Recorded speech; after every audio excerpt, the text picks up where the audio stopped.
అలాగే మీ నియోజకవర్గంలో మంత్రి అయిన తర్వాత ఏడాదిలో మీరు సాధించిన ప్రగతిపై మీ కామెంట్ ఏంటి? ఏడాదిలో రాష్ట్ర వ్యాప్తంగా ప్రజలు ఆశ్చర్యపోయారు.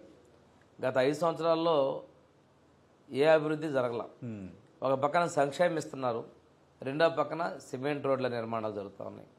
మంచినీటి పథకాలకు సంబంధించినటువంటి డ్యామేజ్ చేస్తే అవన్నీ కూడా పనులు చేస్తూ ఉన్నారు. అదేవిధంగా ఆర్ఎన్బి రోడ్లు రిపేర్లు చేయడం జరిగింది. గత ప్రభుత్వంలో ఆగిపోయినటువంటి నిర్మాణాలు 5 సంవత్సరాల క్రితం తెలుగుదేశం ప్రభుత్వం చేసే పనులు ఆగిపోతే ఇప్పుడు మళ్ళీ వాటిని మొదలు పెట్టాల్సిన పరిస్థితి. మాకు అది గొప్ప కొద్ది ఆశ్చర్యంగా ఉంటుంది.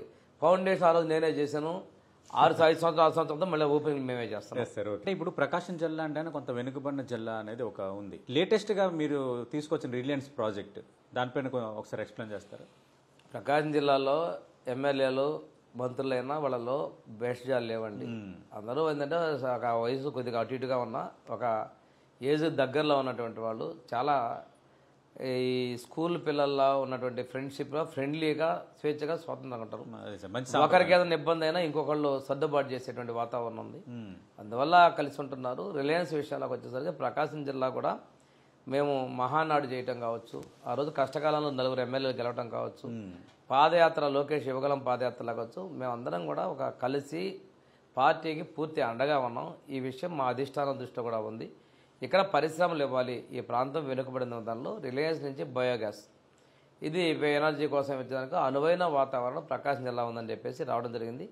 మన కనిగిరిలో మా యువ నాయకులు నారా లోకేష్ గారు ఐటీ శాఖ మంత్రిలో అది ఫౌండేషన్ స్టోన్ చేయడం జరిగింది. దీని విషయంలో విద్యుత్ శాఖ మంత్రి మా జిల్లా మంత్రి గారు చొరవ కూడా ప్రకాశం జిల్లాలో ఏర్పాటు చేశారు రవి గారు. ఇదే కాకుండా ఇక్కడ నుంచి జిల్లాలో ఇంకా ఎక్కువ చోట్ల మార్కాపురం, దర్శి ఇటువంటి ప్రాంతాల్లో కూడా ఈ ప్లాంట్స్ సంఖ్య పెరిగే విధంగా ఉంది. అనువైన వాతావరణం, అదేవిధంగా ఆక్వా కల్చర్ కూడా మా ప్రకాశం జిల్లా అనుకూలమైనటువంటి పరిస్థితి. ఆక్వా రైతులు కూడా పవర్ సబ్సిడీస్ ఇవ్వడం వీటన్నిటిలో కూడా మా ప్రభుత్వం ముందుంది. ఇది ముందుకు తీసుకెళ్లే విధంగా మేము ఉన్నామని తెలియజేస్తున్నామండి. సార్ భవిష్యత్ ప్రణాళికలు ఏంటి సార్ మీ శాఖ పరంగా? మా శాఖ పరంగా నిన్న ముఖ్యమంత్రి గారు కూడా క్యాబినెట్ చెప్పారు. చేసినటువంటి ప్రస్తుతానికి అన్ని శాఖలు కూడా సంతృప్తికరంగా చేశారు. ఒక ప్రణాళికలు సిద్ధం చేసుకొని ముందుకెళ్ళమన్నారు. రెండోది మనం అభివృద్ధి చేసుకుంటున్నాం, సంక్షేమం మీద ఖర్చు పెడుతున్నాం. సంక్షేమం మీద పెట్టేటువంటి దానిలో ఒక ఉత్పాదక శక్తి కింది స్థాయి వరకు లబ్ధిదారుడు ఒక సాధికారత సాధించి తన స్వశక్తితో ఉండే విధంగా ఇమ్మన్నారు. రెండోది విద్యాపరంగా ముందుకు తీసుకెళ్ళమన్నారు. పోయినసారి ఈ సంవత్సరం మా పిల్లలు ఐఐటి జేఈ మెయిన్స్లో మనకి ఎన్ఐటి ఐఐటిలో 54 మంది పిల్లలకి ఈరోజు సీట్లు వచ్చే అవకాశం, సీట్లు కూడా 60 పైగా ఫస్ట్ అటెంప్ట్లో వచ్చే పరిస్థితుంది. భవిష్యత్తులో మిస్ అయిన పిల్లలకి లాంగ్ టర్మ్ ఎంబీబీఎస్ కోచింగ్ కూడా ఇవ్వబోతా ఉన్నాం. ఇవి ఎక్కువ ఒక 100 మందికి శిక్షణ ఇస్తే 90 మంది దాకా రిజల్ట్ ఓరియంటెడ్గా చేద్దాం. సివిల్స్ కూడా 3 ఇన్స్టిట్యూట్స్ ఉన్నాయి మాకు. మనకి మన స్టడీ సర్కిల్స్ వాటి సంఖ్యను కూడా పెంచబోతా ఉన్నాం. మా హాస్టల్స్ పిల్లలు మన ఆణిముత్యాలు 986 మార్కులు హాస్టల్లో ఉంటూ బయట చదువుకున్న పిల్లలు గ్రేట్ సార్. 10th క్లాస్లోకి వచ్చేసరికి 570 అలా సాధించారు. వాళ్ళందరినీ కూడా గురుకుల పాఠశాలలో తీసుకుంటున్నాం. జూనియర్ ఇంటర్లో మెరిట్లో వచ్చిన విద్యార్థులను కూడా ఈ ఎక్సలెన్సీ సెంటర్లో తీసుకుంటాం. అంటే హాస్టల్లో ఉన్న పిల్లలు గవర్నమెంట్ స్కూల్లో ఉన్న వాళ్ళు వాళ్ళని సోషల్ వెల్ఫేర్ ఎక్సలెన్స్ సెంటర్లో తీసుకొని ప్రత్యేకమైన తర్ఫీదు ఇచ్చి వాళ్ళని ఇంజనీర్ని డాక్టర్లుగా తీర్చిదిద్దే విధంగా చర్యలు తీసుకోబోతా ఉన్నాం. ఇంకోటి మా దగ్గర వొకేషనల్ స్కూల్లో చదివిన పిల్లలకి జర్మన్ లాంగ్వేజ్ కూడా 3 సెంటర్లో కోచింగ్ ఇవ్వబోతున్నాం.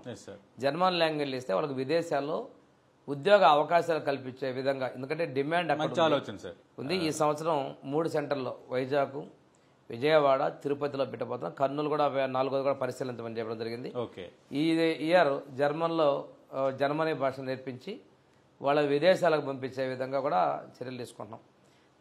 అంబేద్కర్ ఓవర్సీస్ విద్యానిధి పథకం ఇంతకుముందుంటే గత ముఖ్యమంత్రి ఆ మహానాయకుడి పేరు తీసేసి తను చరిత్ర పురుషుడు అనుకున్నాడో ఏమో ఈరోజు అంధకారంలో ఉంటారనుకుంటే తన పేరు పెట్టుకున్నాడు.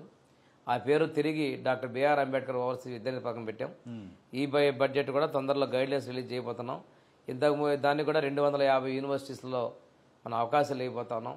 1000 మందికి పైగా విద్యార్థుల్ని అది మేము విదేశాలకు పంపించే విధంగా, విదేశాల్లో చదివించే విధంగా వాళ్ళని గైడ్ చేద్దాం. కెరీర్ గైడెన్స్ కూడా సిలబస్లో రెగ్యులర్గా తీసుకోవటం.